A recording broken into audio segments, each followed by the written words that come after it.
যুক্তরাজ্যের লেবার পার্টির সাবেক দুর্নীতি বিরোধী প্রতিমন্ত্রী টিউলিপ সিদ্দিকের বাংলাদেশি পাসপোর্ট ও জাতীয় পরিচয়পত্র থাকার খবর নিয়ে আলোচনা চলছে ব্রিটিশ সংবাদ মাধ্যমেও। ব্রিটিশ সংবাদ মাধ্যম ডেইলি মেইল বলছে, ক্ষমতাচ্যুত শেখ হাসিনার ভাগ্নি টিউলিপের বাংলাদেশি পাসপোর্ট ও পরিচয়পত্র থাকার যে প্রমাণ মিলছে তা তার আগের দাবির সঙ্গে সম্পূর্ণ সাংঘর্ষিক।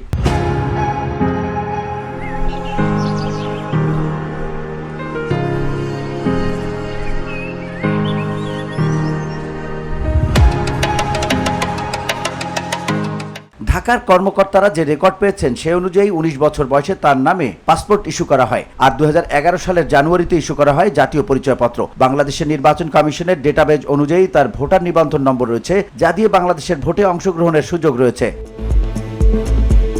বাংলাদেশের পাসপোর্ট ডেটাবেস বলছে, টিউলিপ রিজওয়ানা সিদ্দিক পাসপোর্ট নবায়নের জন্য ২০১১ সালে ঢাকার আগারগাঁও পাসপোর্ট অফিসে আবেদন করেছিলেন। বর্তমানে ৪৩ বছর বয়সী টিউলিপ যুক্তরাজ্যে বাংলাদেশি মা বাবার ঘরে জন্মগ্রহণ করেছিলেন। দ্বৈত নাগরিকত্বের সুযোগ থাকলেও ২০১৭ সালে তিনি বলেছিলেন, আমি ব্রিটিশ, আমি বাংলাদেশি নই, যেটি ছিল তার মিথ্যাচার। টিউলিপ বাংলাদেশে দুর্নীতি মামলার মুখোমুখি এমন খবর ডেইলি মেইলে প্রকাশিত হওয়ার পর তিনি গত জানুয়ারিতে প্রতিমন্ত্রীর পদ ছাড়তে বাধ্য হন, যদিও কোনো ধরনের অনিয়মে জড়িত থাকার অভিযোগ অস্বীকার করেছেন এই লেবার এমপি। টিউলিপ সিদ্দিকী, তার মা রেহানা এবং যুক্তরাজ্য ভিত্তিক তার দুই ভাই বোনের বিরুদ্ধে ঢাকার পূর্বাঞ্চলে অবৈধভাবে প্লট বরাদ্দ নেওয়ার অভিযোগে মামলা চলছে। এই মামলায় তাদের বিরুদ্ধে গ্রেপ্তারি পরোয়ানা জারি করা হয়েছে। VOD Bangla news desk.